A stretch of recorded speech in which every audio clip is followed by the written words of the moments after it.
This is Jay. Jay was nice enough to let me drive his 65 Beetle. I had a complete GoPro failure today, and so all of the video footage that I got was just from the outside of the car. So hopefully you enjoy. It might be a little bit shaky, and I'll try and toss in a few other little nuggets just for fun. But on to the video.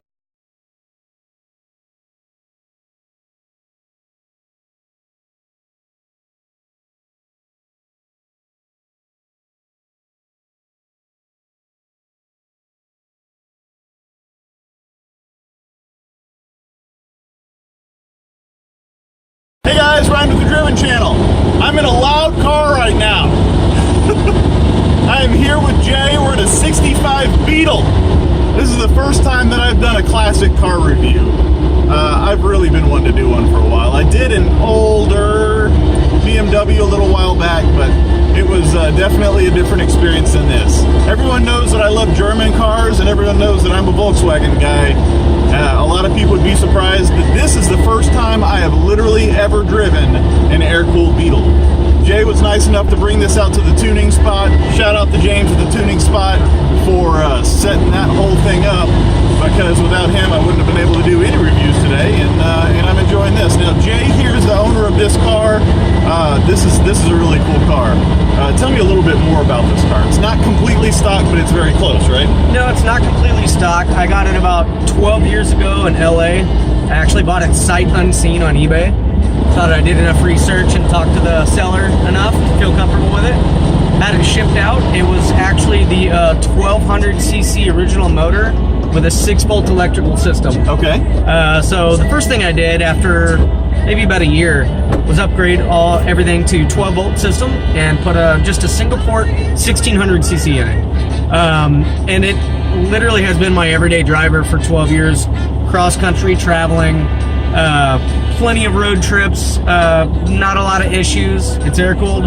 Yeah, it's great. I love it.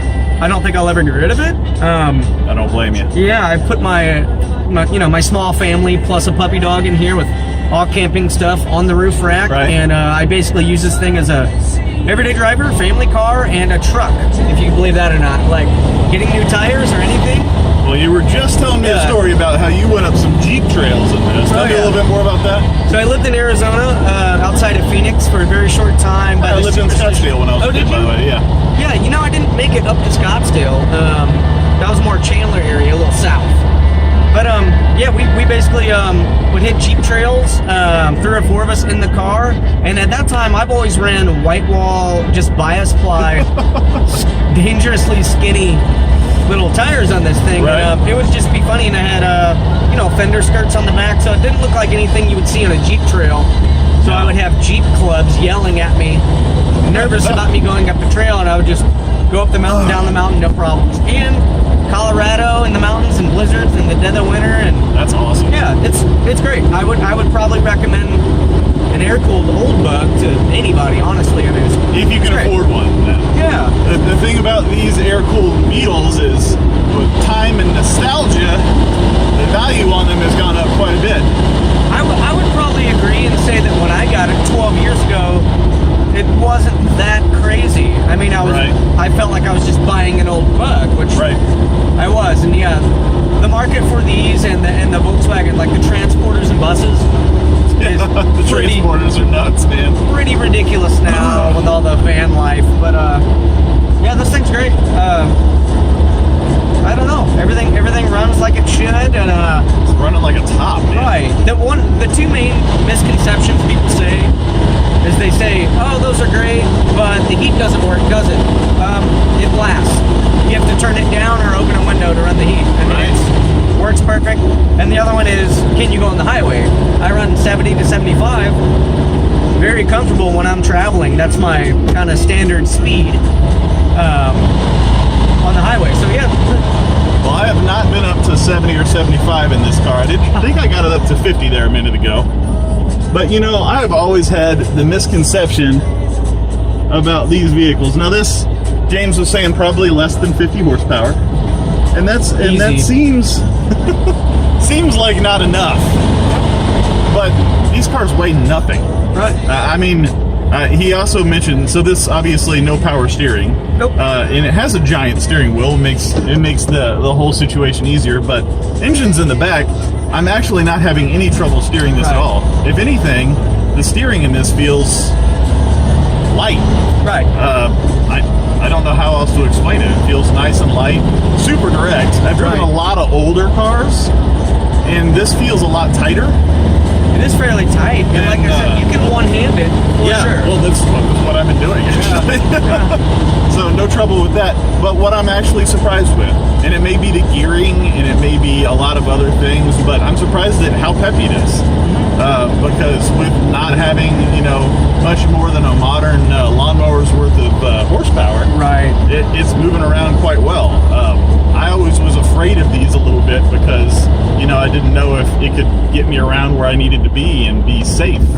And unless you're, trying to drive around like a speed demon, which I do in my own car, it's not a problem at all. Just for daily driving around, this is great. The brakes actually feel pretty decent. Now this, obviously, it's not a power brake type of situation. We were talking about your other car too, and where your affinity to not have power brakes. And I think maybe, having a little bit of masochism is okay. Yeah. Well, as long as it's not an automatic, I mean, you're right. Downshifting is key. I will tell you, the first year I owned this car, when it was still the original 1200cc motor, I did some cross-country traveling. Right.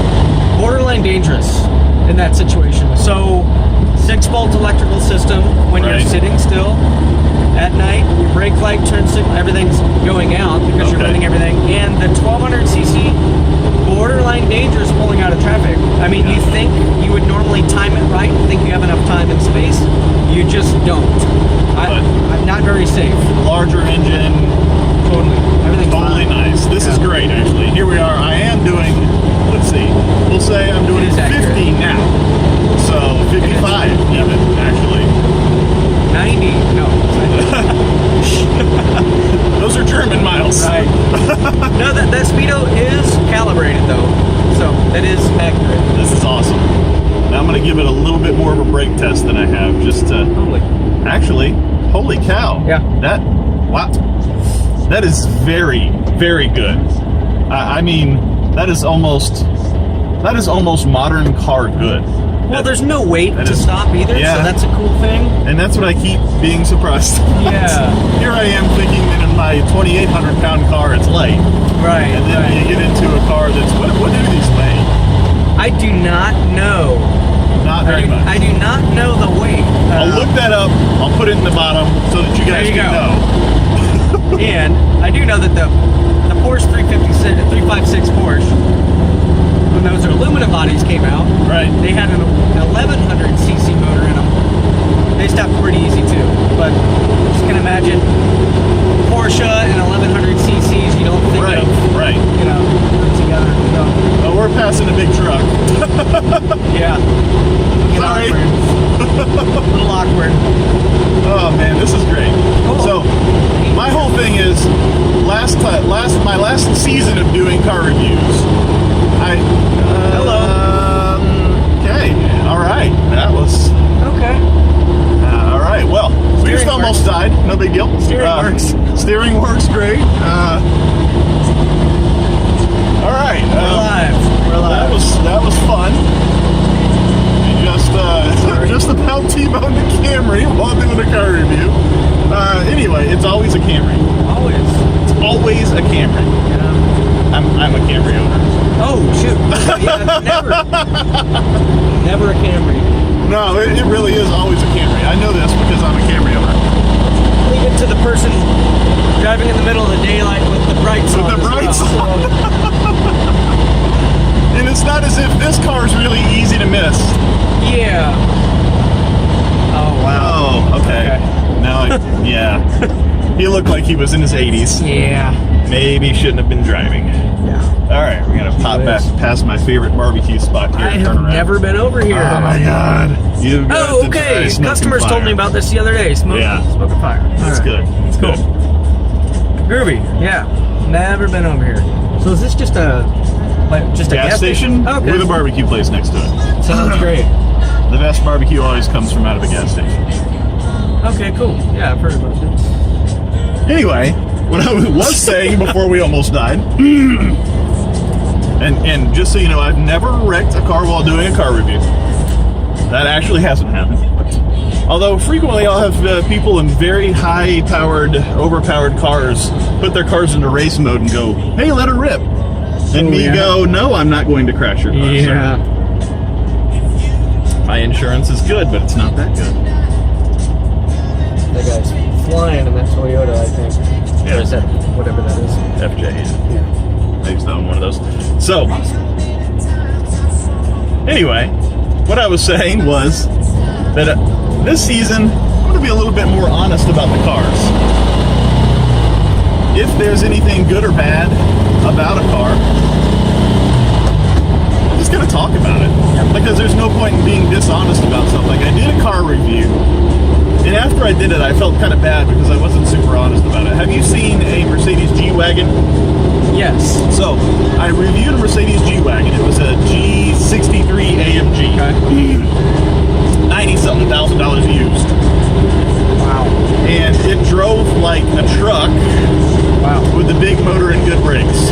It was terrible. It was one of the worst driving vehicles with one of the worst interiors of any modern vehicle that I've ever driven. And I made it seem like it was a really good car. And so I'm not going to do that this year.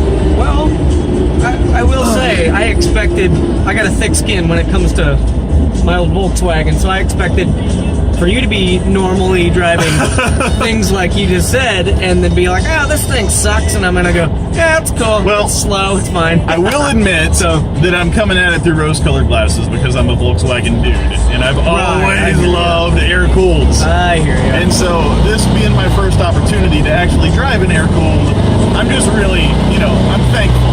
And I hope that I'll get the chance to drive more in the future. But, so, things to be noteworthy about. We have these speakers, which are cool because you got sounds. And we were just talking about how it actually sounds really good. Right. I am 6'4". I have size 13 shoes. Yeah. Here's what I'm struggling with here. Yep. My toe keeps getting caught underneath the dash. Yep. And I keep struggling with getting the clutch pedal off the floor. Size 7 Vans, I don't have an issue with Yeah, that. probably not. But yeah, A little slop in the shifter here, but I haven't been able to. You thought that I was going to be guessing on where gears are. I've been able to find the gears every time. Oh, totally fine. Yeah. Not really a big issue there. Those are my two only complaints about this. Yeah, and that is, these are the shelving. The bamboo shelving is like a, I try to keep it all period correct add-on that was available at the time. That is, speakers absolutely not. So yeah, they stick out. So I think that if I was doing this myself, I would totally do the bamboo shelving. Yeah. I love that, and I would deal with it. I can deal with this down here. But the speakers, I think I would maybe not do. And I think you could take them out, couldn't you? Yeah, these are, we put this in about a year ago, and it took me pretty much up until recently to get used to clutch, because you're next to the clutch. Sure, yeah. So what I do is I figured out where to rest my left foot different, just by default driving it every day. But yeah, totally got something to get used to. But I don't have your problem. Right. But I noticed that when you got in the car, we had to actually, my seat doesn't go back very much with me driving it, so we had to definitely get you comfortable in here. Well, here's the thing: is I've I've only ever even really sat in one of these before today. Oh, cool. I don't know what the difference was between that one and this one. This one, I feel like I have plenty of room. I have tons of headroom, which isn't surprising because we're in a bubble. Oh yeah, well, another misconception. Two things real quick. My business partner out in Colorado, we did a trip back from Mount Evans in this, and he was surprised because he drove half the time. He's not much smaller than you. Yeah. And he was blown away that there is no adjustment on these seats other than they slide forward, they slide back. Right. And they are just This German is engineering. So, yeah. A 16-hour drive. No need for adjustment. There's I wouldn't that. see why. And then summertime, if it's hot, you don't want to fog out when it's raining. You want to have some air in here. Right. You can roll all the windows down and the vent windows, and just the way that it takes the breeze, not a drop of rain will come into the car. Really? It's insane. Yeah, it's seriously, my opinion, the perfect vehicle automotive history. As far as Just super. If your expectations of just, you know, if you ditch the high performance and everything, just want just a straight solid running car, I would recommend to everyone. Maybe not the best for a young first driver. Right.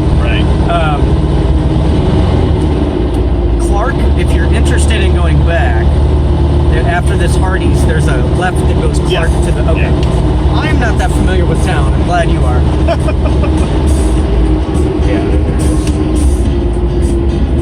All right. So anyway, I'm going to wrap this review up, but I want to thank you again, Jay, for letting me drive this. Anytime. You've never met me before today, and for you to let me drive such a beautiful car is really amazing. So thank you very much, yeah, and we will see you guys on the next video. Awesome.